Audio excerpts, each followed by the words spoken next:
जूं सः ॐ भूर्भुवः स्वः। ॐ त्र्यंबकं यजामहे सुगंधिं पुष्टिवर्धनम् उर्वारुकमिव बन्धनान् मृत्योन्मोक्षी मामृतात्। ॐ स्वः भुवः भुः। ॐ सः जूं हौं ओम। प्रेम से बोलिए भक्तों, भगवान शिव की जय। शिव त्रिलोचन शिव त्रिपुरारी, शिव से ही सृष्टि यह सारी।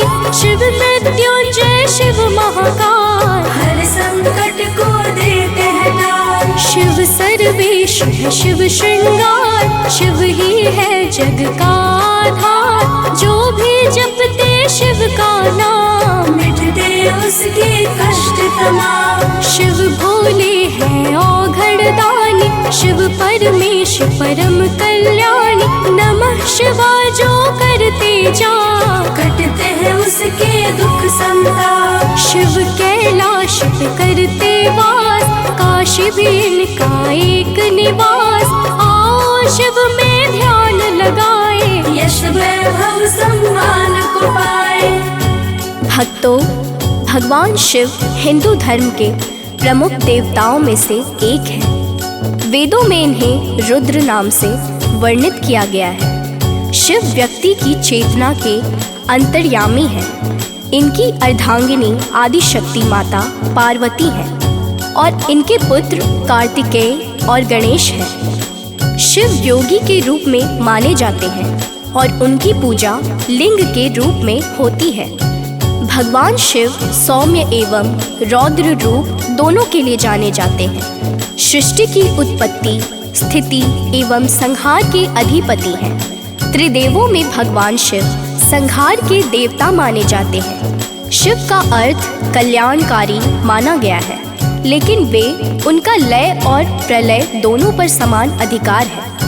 भक्तों, सोमनाथ, मल्लिकार्जुन, महाकालेश्वर, ओंकारेश्वर, केदारेश्वर, भीमशंकर, विश्वेश्वर, त्र्यंबकम, वैद्यनाथ, नागेश, रामेश्वर तथा घोषमेश्वर ये प्रसिद्ध 12 ज्योतिर्लिंग हैं, जिनके माध्यम से शिव जग का कल्याण करते हैं। भगवान शिव के मंत्र उपासना में पंचाक्षर नमः शिवाय तथा महामृत्युंजय विशेष रूप से प्रसिद्ध है। शिव भक्त रावण द्वारा रचित शिव तांडव स्तोत्र के अतिरिक्त भगवान शिव की पार्थिव पूजा का भी विशेष महत्व है। प्रेम से बोलिए भक्तों, भगवान शिव की जय। शिव है रुद्र शिव अंतर्यामी, शिव ही है सृष्टि के स्वामी। जो भी शिव का ध्यान लगाता, सुख वैभव व परम पद पाता। 12 शिवलिंग जग में प्रधान, जिनसे करते हैं शिव कल्याण। काल भी उसके पास न आता, जो शिवलिंग का ध्यान लगाता। शिव नंदी की करते सवारी, शिव का नाम है मंगलकारी।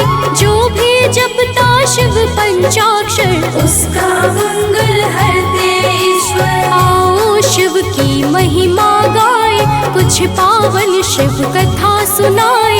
सुनना इसको ध्यान लगाकर, हे डमरूधर सब पे कृपा कर।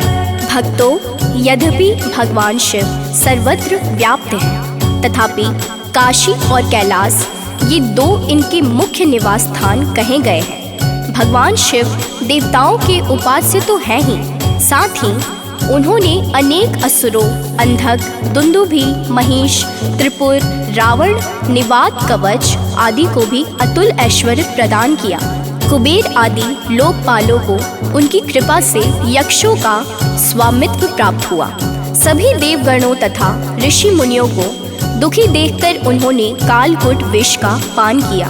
इसी से वे नीलकंठ कहलाए। इस प्रकार भगवान शिव की महिमा और नाम अनंत है। ग्रंथ और पुराणों के अनुसार भगवान शिव ही समस्त सृष्टि के आदि कारण हैं।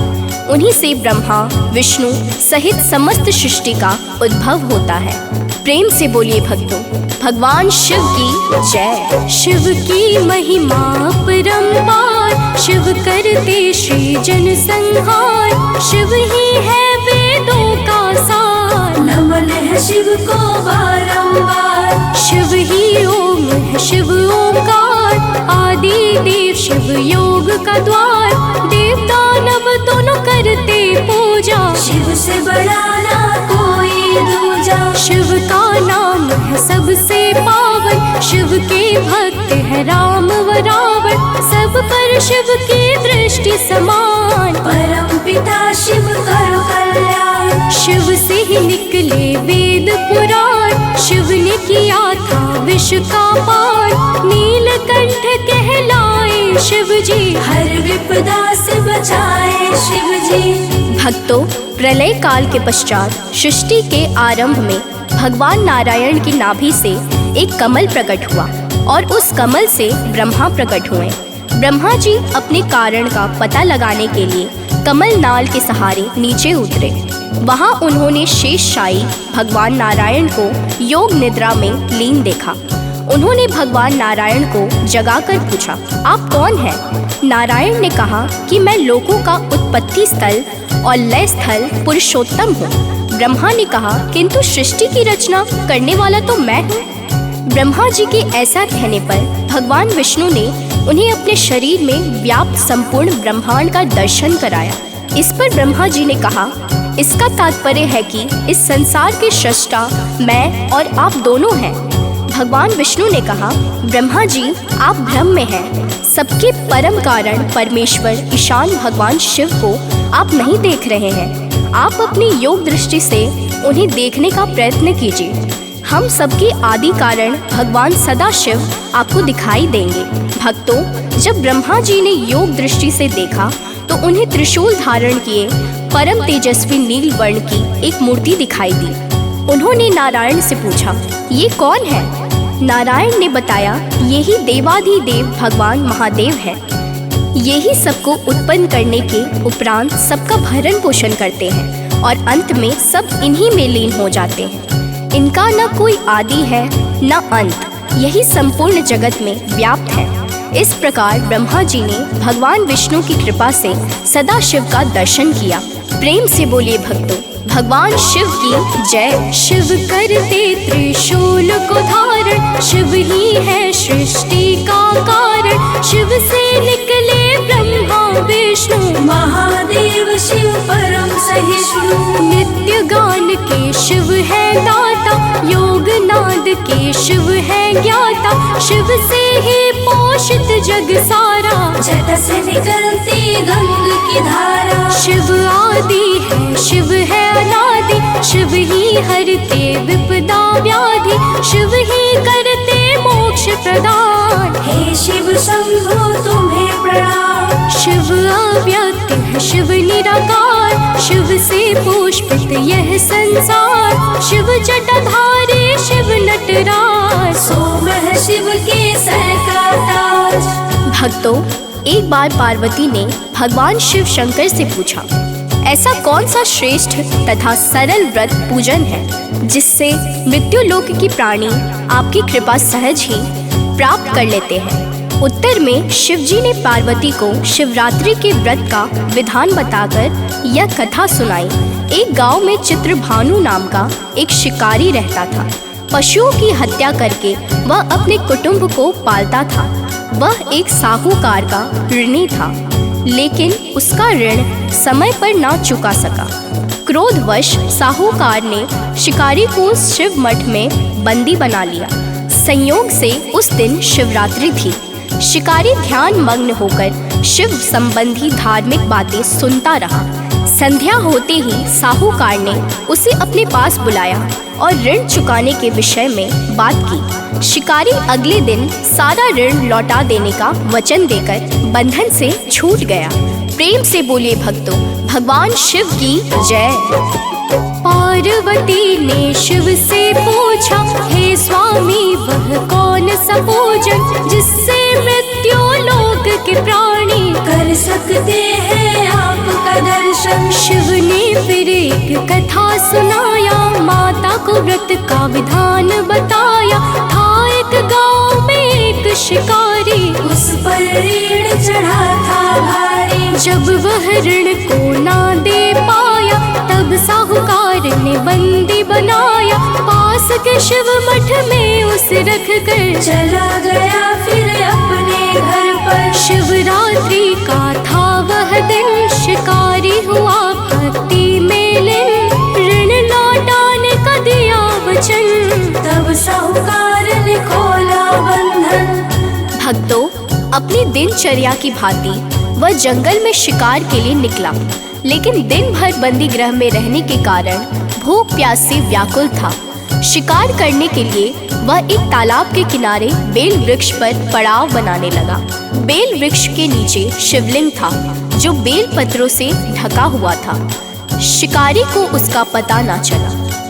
पड़ाव बनाते समय उसने जो टहनियां तोड़ी वे संयोग से शिवलिंग पर गिरी। इस प्रकार दिन भर भूखे प्यासे शिकारी का व्रत भी हो गया और शिवलिंग पर बेल पत्र भी चढ़ गए। एक पहर रात्रि बीत जाने पर एक गर्भिणी मृगी तालाब पर पानी पीने पहुंची। शिकारी ने धनुष पर तीर चढ़ाकर जो ही प्रत्यंचा खींची। मृगी बोली, मैं गर्भिणी हूँ, शीघ्र ही प्रसव करूंगी। तुम एक साथ 2 जीवों की हत्या करोगे, जो ठीक नहीं है। मैं अपने बच्चे को जन्म देकर शीघ्र ही तुम्हारे सामने प्रस्तुत हो जाऊंगी, तब तुम मुझे मार लेना। शिकारी ने प्रत्यंचा ढीली कर दी और मृगी झाड़ियों में लुप्त हो गई। कुछ ही देर बाद एक और मृगी उधर से निकली। शिकारी की प्रसन्नता का ठिकाना न रहा। समय पाने पर उसने धनुष पर बाण चढ़ाया। तब उसे देख मृगी ने विनम्रता पूर्वक निवेदन किया, हे पारधी, मैं थोड़ी देर पहले ही ऋतु से निवृत्त हुई हूँ। कामातुर विरहिणी हूँ, अपने प्रिय की खोज में भटक रही हूँ। मैं अपने पति से मिलकर शीघ्र ही तुम्हारे पास आ जाऊंगी। शिकारी ने उसे भी जाने दिया। प्रेम से बोलिए भक्तों, भगवान शिव की जय। चित्रभानु गया करने शिकार, जहाँ जंतु करते थे विहार। बेल वृक्ष पे पड़ाव बनाया, नीचे शिवलिंग नजर न आया। गर्भिणी मृगी को जो देखा, उसने है प्रत्यंचा चढ़ाई।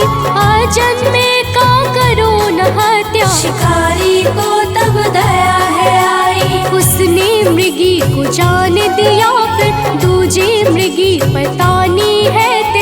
कामातुर हो मुझे न मारो, हे पारधी कुछ तो विचारो। उसे भी उसने जान दिया है, करने लगा उनका इंतजार। नीचे फेंका जो तोड़ के बेल, हो गई उसकी पूजा स्वीकार। भक्तों, 2 बार शिकार को खोकर उसका माथा ठनका। वह चिंता में पड़ गया। रात्रि का आखिरी पहर बीत रहा था। तभी एक अन्य मृगी अपने बच्चों के साथ उधर से निकली। शिकारी के लिए वह स्वर्णिम अवसर था। उसने धनुष पर तीर चढ़ाने में देर न लगाई। वह तीर छोड़ने ही वाला था कि मृगी बोली, हे पारधी, मैं इन बच्चों को पिता के हवाले करके लौट आऊंगी। इस समय मुझे मत मार। शिकारी हंसा और बोला, सामने आए शिकार को छोड़ दूं? मैं ऐसा मूर्ख नहीं। इससे पहले मैं 2 बार अपना शिकार खो चुका हूँ। मेरे बच्चे भूख प्यास से तड़प रहे होंगे। उत्तर में मृगी ने फिर कहा, जैसे तुम्हें अपने बच्चों की ममता सता रही है, ठीक वैसे ही मुझे भी। इसलिए सिर्फ बच्चों के नाम पर मैं थोड़ी देर के लिए जीवन दान मांग रही हूँ। हे पारधी, मेरा विश्वास कर। मैं इन्हें इनके पिता के पास छोड़कर तुरंत लौटने की प्रतिज्ञा करती हूँ। मृगी का दिन स्वर सुनकर शिकारी को उस पर दया आ गई। उसने उस मृगी को भी जाने दिया। शिकार के अभाव में बेल वृक्ष पर बैठा शिकारी बेल पत्र तोड़ तोड़ कर नीचे फेंकता जा रहा था। प्रेम से बोलिए भक्तों, भगवान शिव की जय। 2 बार शिकार को खोकर देखने लगा वो आतुर होकर। तभी एक मृगी नजर है आई, उस पर उसने प्रत्यंचा चढ़ाई। मृगी ने कहा, मुझको न मार, बच्चों के पिता का है इंतजार। जाती हूँ उनके हवाले करने, तब आ जाऊंगी मैं मरने। हे मृगी, अब मरना पड़ेगा, वरना मेरा घर कैसे चलेगा। पर मृग की दीनता सुनकर जाने दिया उसको अपने घर। तीनों मृगी को उसने खोया, इंतजार में वह ना सोया, होने चाहे वही है होता, बेमतलब इंसान है रोता। भक्तों, पौ फटने को हुई तो एक हष्ट पुष्ट मृग उसी रास्ते पर आया। शिकारी ने सोच लिया कि इसका शिकार वह अवश्य करेगा। शिकारी की तनी प्रत्यंचा देखकर मृग विनित स्वर में बोला, हे पारधी भाई, यदि तुमने मुझसे पूर्व आने वाली 3 मृगों तथा छोटे छोटे बच्चों को मार डाला है तो मुझे भी मारने में विलंब न करो, ताकि उनके वियोग में मुझे एक क्षण भी दुख न सहना पड़े। मैं उन मृगों का पति हूँ। यदि तुमने उन्हें जीवन दान दिया है तो मुझे भी कुछ क्षण जीवन दान देने की कृपा करो। मैं उनसे मिलकर तुम्हारे सामने उपस्थित हो जाऊंगा। मृग की बात सुनते ही शिकारी के सामने पूरी रात का घटना चक्र घूम गया। उसने सारी कथा मृग को सुना दी। तभी मृग ने कहा, मेरी तीनों पत्नियां जिस प्रकार प्रतिज्ञाबद्ध होकर गई हैं, मेरी मृत्यु से अपने धर्म का पालन नहीं कर पाएंगी। अतः जैसे तुमने उन्हें विश्वास पात्र मानकर छोड़ा है, वैसे ही मुझे भी जाने दो। मैं उन सबके साथ तुम्हारे सामने शीघ्र ही उपस्थित होता हूँ। उपवास, रात्रि जागरण तथा शिवलिंग पर बेलपत्र चढ़ाने से शिकारी का हिंसक हृदय निर्मल हो गया था। उसमें भगवत शक्ति का वास हो गया था। धनुष तथा बाण उसके हाथ से सहज ही छूट गया। भगवान शिव की अनुकंपा से उसका हिंसक हृदय कारुणिक भावों से भर गया। वह अपने अतीत के कर्मों को याद करके पश्चाताप की ज्वाला में जलने लगा।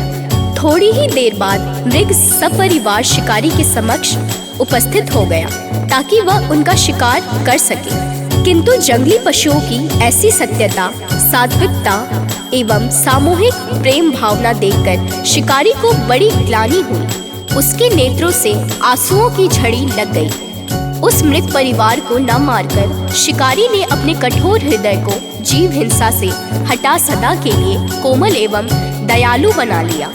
देवलोक से समस्त देव समाज भी इस घटना को देख रहे थे। घटना की परिणति होते ही देवी देवताओं ने पुष्प वर्षा की। तब शिकारी तथा मृग परिवार मोक्ष को प्राप्त हुए। प्रेम से बोलिए भक्तों, भगवान शिव की जय। हो गई सुबह पर वो न आए, सोचा शिकारी किया क्या जाए।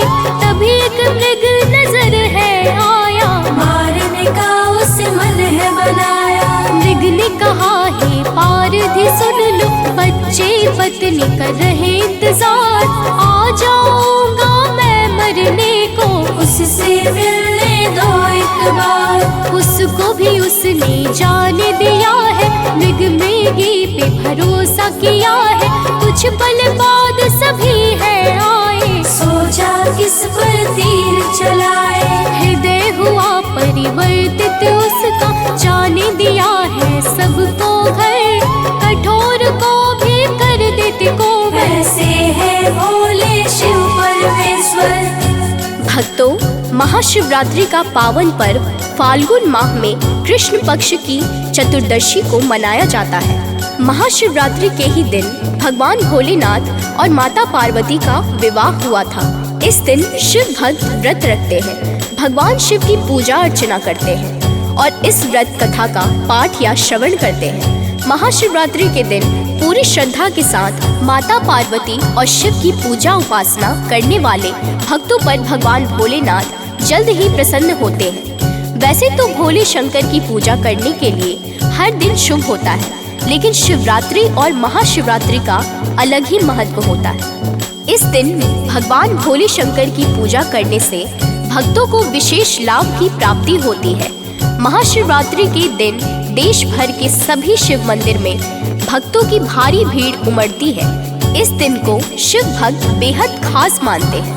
भोलेनाथ के भक्त इस दिन को श्रद्धा भाव और पूरे हर्षोल्लास के साथ मनाते हैं। इस दिन भक्त अपने आराध्य देव भगवान शिव का आशीर्वाद प्राप्त करने के लिए मंदिर जरूर जाते हैं। प्रेम से बोलिए आदिदेव महादेव भगवान शिव की जय।